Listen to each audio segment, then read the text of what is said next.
Good day mga ka-CRT, welcome again to our channel.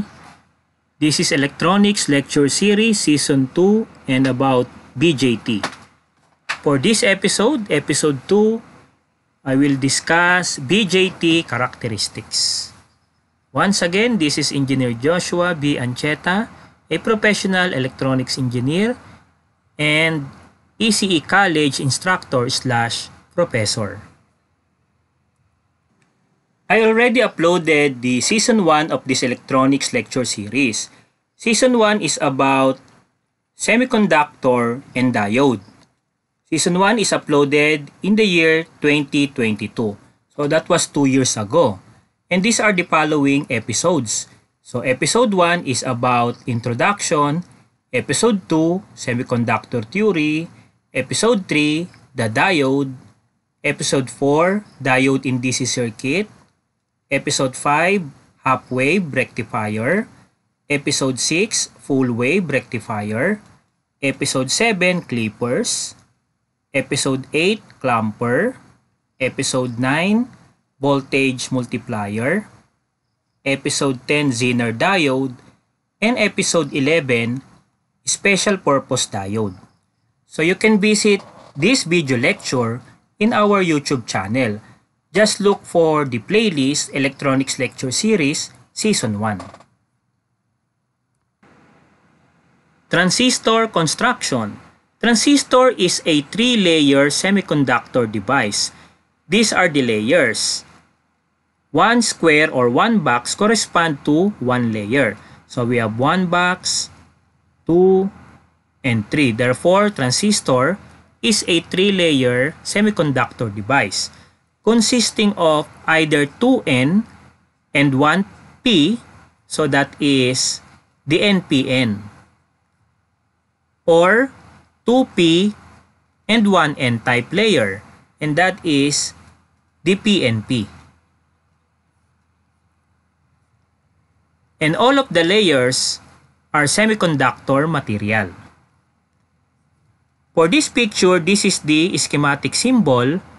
And take note, the arrow is going away from the center of the device. Therefore, this is the schematic symbol for NPN. And for this schematic symbol, we will not only take note the terminals but also the current. So these are the terminals: emitter, base, collector. Therefore, we have 3 currents: IE, IB, and IC. All of the current direction follows the direction of the arrow here in the schematic symbol.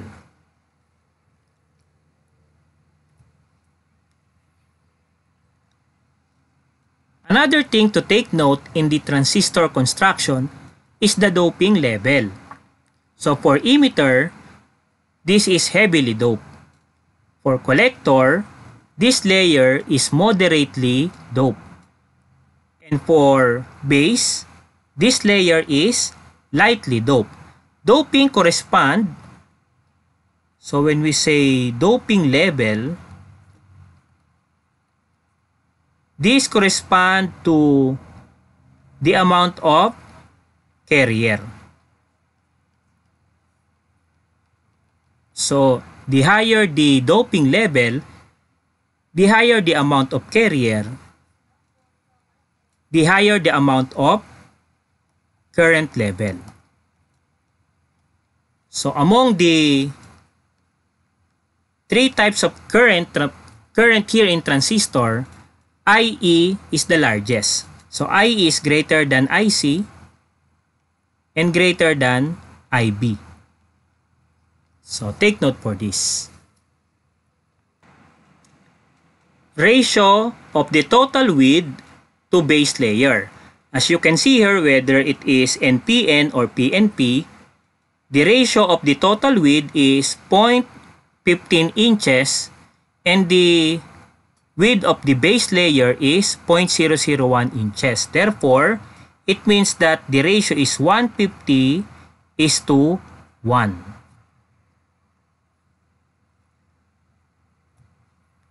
For the regions of operation and p-n junction biasing, take note that the 3-layer semiconductor device shown here, so we have 3 layers N, P, N. The first N is for the emitter, then the middle layer is for the base, and for the second N, this is the collector. So, the boundary between these layers are called junction. So, we have 2 junctions here. This is called the base emitter junction, and this one is called the base collector junction. These junctions are very important in the regions of operation. So these are the regions of operation: active, sometimes called linear. The second one is saturation region, and the third one is cut-off. So this is cut-off region. For the biasing, this is forward bias or reverse bias. For active region, the base emitter junction must be forward bias. And for the base collector junction, this must be reverse bias. Okay? For the saturation, to operate transistor in saturation region, base emitter and base collector are both forward bias. While for the cut-off region, to operate transistor for the cut-off region, base emitter and base collector junction must be both reverse bias. And take note also, if the transistor is in saturation region, the transistor acts as a switch, and specifically switch on. While in the cut-off region, the transistor is switch off.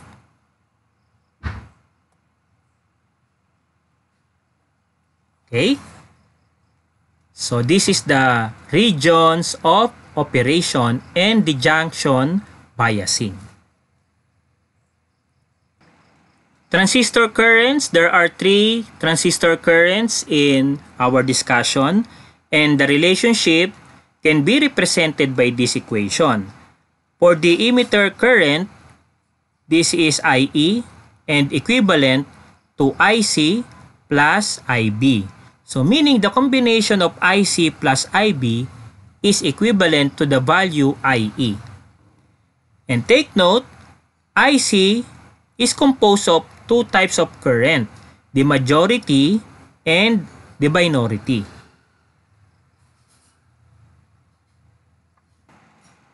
Transistor current ratio. So there are 3 ratio that we are going to discuss here. The IC, collector current, over IE ratio.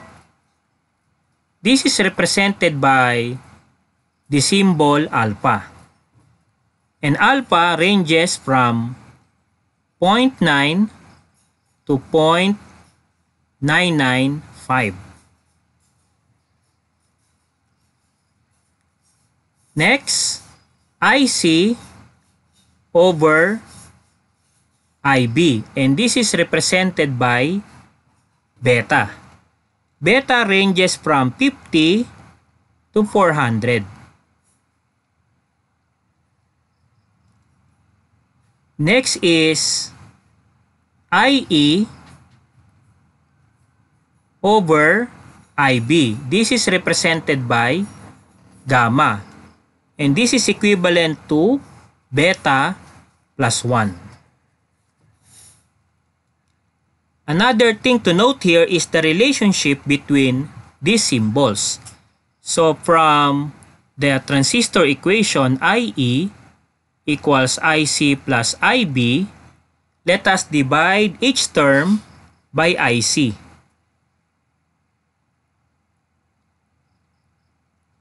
And IE over IC is the reverse of alpha. Therefore, this is 1 over alpha. Equals IC over IC is 1 plus IB over IC is the reverse of beta. So this is one relationship between the symbols. If you want to solve for beta given alpha, you can use this equation. Or if alpha is given, then you are going to solve for beta, you can use this formula. For the gamma, gamma is again beta plus 1.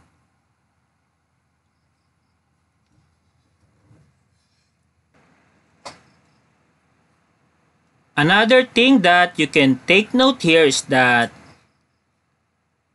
IC is equivalent to beta IB.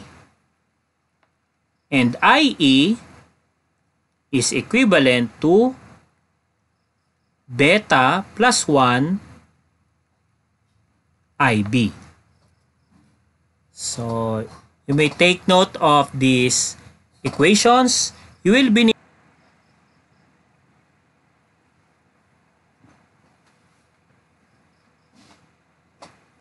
BJT configuration.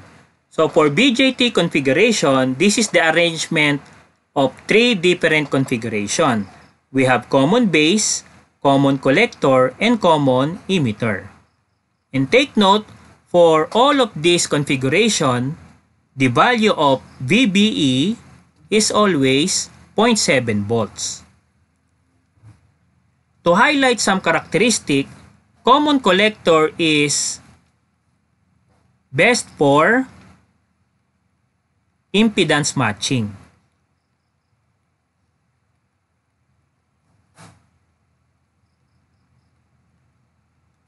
And common emitter is best for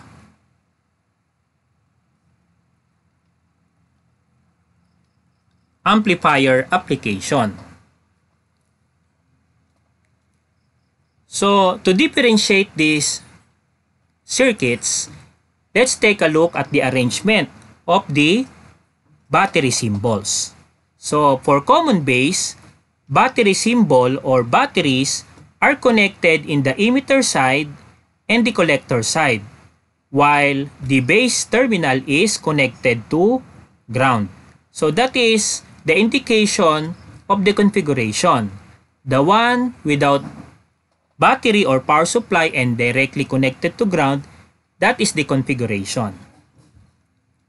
Next is for the common collector. For the common collector,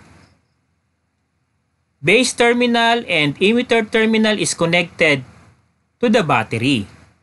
And the collector terminal is the one connected to the ground. That's why this is common collector configuration.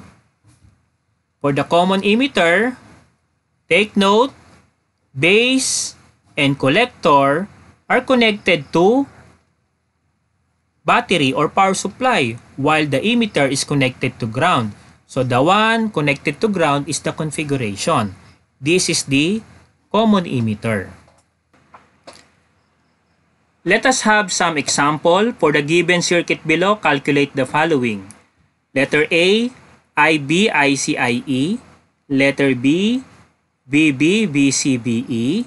Letter C, VCE and VCB. In some cases, it is necessary to include resistance RB and RC.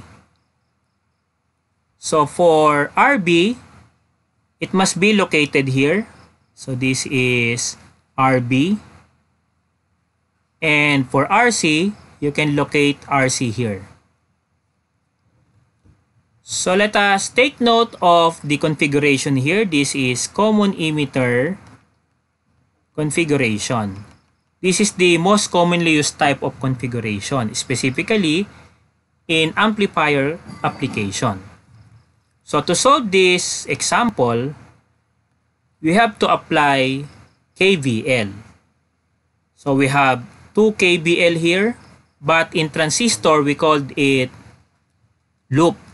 So we have base emitter loop and CE loop.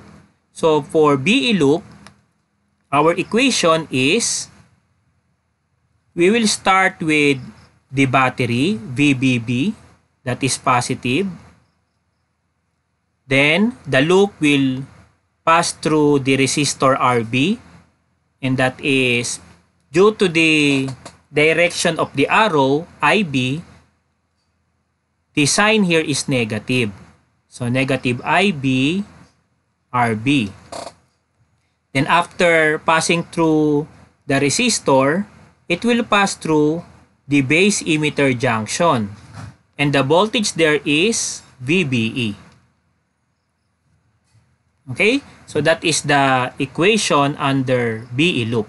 So equate to 0. For substitution, VBB is 3 volts minus IB, that is the unknown. RB is, okay, RB is given 200 kilo ohms, and minus VBE, this is 0.7 volts. So from this solution, from this line of our solution, calculate IB. So that is 3 minus 0.7 over 200 kilo. Express in proper notation, so we have 11.5 microamperes. By the way, I forgot to include the beta here. Beta is 50. So let's proceed to the calculation of IC. IC is beta IB. So you just need to multiply 50 to 11.5. So times 50 and express in milliampere. So this is 0.575 milliampere. So this is our IC. Then for IE, this is beta plus 1 IB. So beta is 50 plus 1 and multiply that to IB, which is 11.5. Our answer is in milliampere. Express our answer in milliampere. 5865. So 0.5865 milliampere. So next, for VB, just trace the connection of the base terminal.